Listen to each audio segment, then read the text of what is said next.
Hi guys, I want to talk about how to solve the problem of being really picky with the kind of stories you want to find. So this is for people who want to engage with stories that are for them. Not just good stories, but something that makes you feel like you are supposed to find these. But part of having this perspective is that you're really picky, and most things aren't necessarily going to meet your needs. So what's the solution to this? If you want more great stories but struggle to find it, what's the solution? Now, the solution is going to be medium dependent. So certain mediums, like comic books, manga, TV shows, or movies, are easier to solve for this struggle. And the medium I have come to really alleviate the frustration are comic books. Now, why is this? Why comic books? Well, the solution is actually very simple. It's because there's so many comic books being produced, which you have so many writers and artists to choose from. See, comic books are on the cheaper end of mediums in comparison. It costs a lot to make a TV show, you have to hire actors and props and all that stuff. It costs heaps to make a movie, but with comic books, it doesn't cost anywhere near as much. And since it's far niche of an industry, the industry itself is more willing to take risks because every comic doesn't need to sell super well to keep things afloat. I'm not trying to say that sales don't matter, of course they do, but with the cost of production being on the lower end, there is more of an inclination for comic books to take risks for storytelling. Like, it's not a surprise that comics are used as IP farms. So new characters and stories are made with some originality, and they are considered intellectual properties, and then companies will then use these properties, the ones they think will go well with the masses, to generate movies or TV shows. That's why it feels like there's less like anime originals or original TV shows, because they're more risk-averse industries in comparison. While comic books are more willing to take risks, so yeah, once again, greater risks, more originality on average, and a large amount of writers and authors to engage with.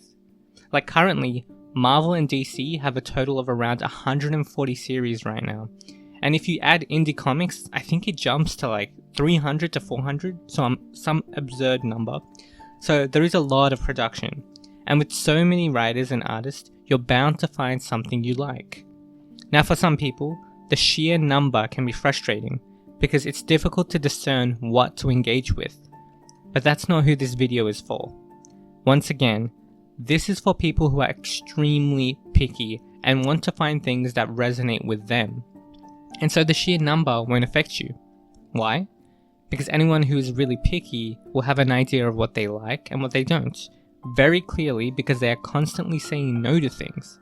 So when they engage with a story and they know when something's not for them, they know when not to engage with it. So we have receptors for that.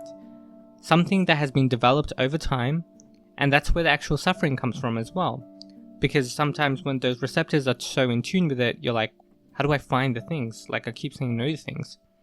Now here's how you can use that resonance that you have honed. You test it on each of the writers and artists that exist.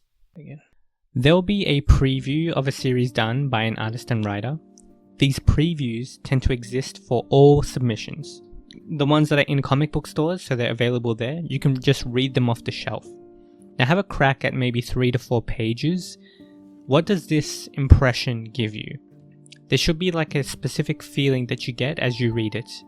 And then you do that for almost every book that's coming out right now.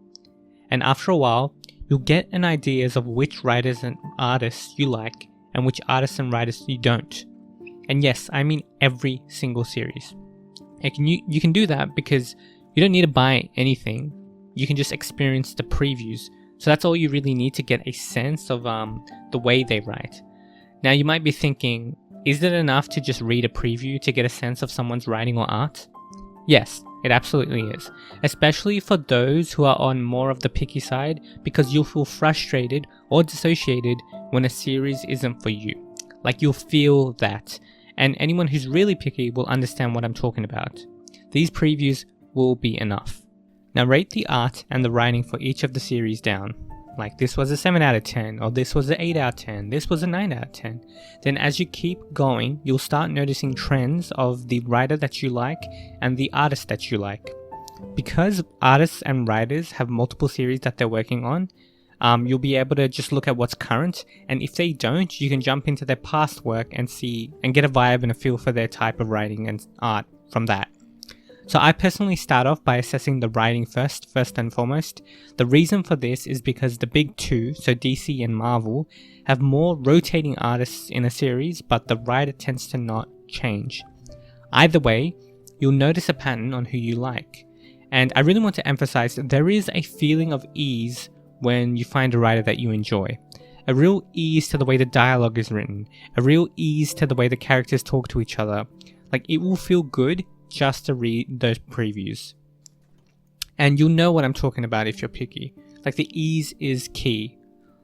That ease is fundamental, and what you can do is, for those writers, look at their past work and check their previews. So now we've already determined which writers we like. Pick a series that also has the art that you like the most. And with that, you're guaranteed to find a series that you like a lot, because you've aligned yourself with the writer and you've also aligned yourself with the artist. So you've aligned yourself in both measures. And this is why testing based on previews is key and works, because you're training your senses and you're developing like a way to discern like what the felt sense of reading a story and like what it all feels like. And you've already have a developed sense of taste and feel for what is you if you're picky. So this isn't about like assessing if a series is objectively good or anything like that.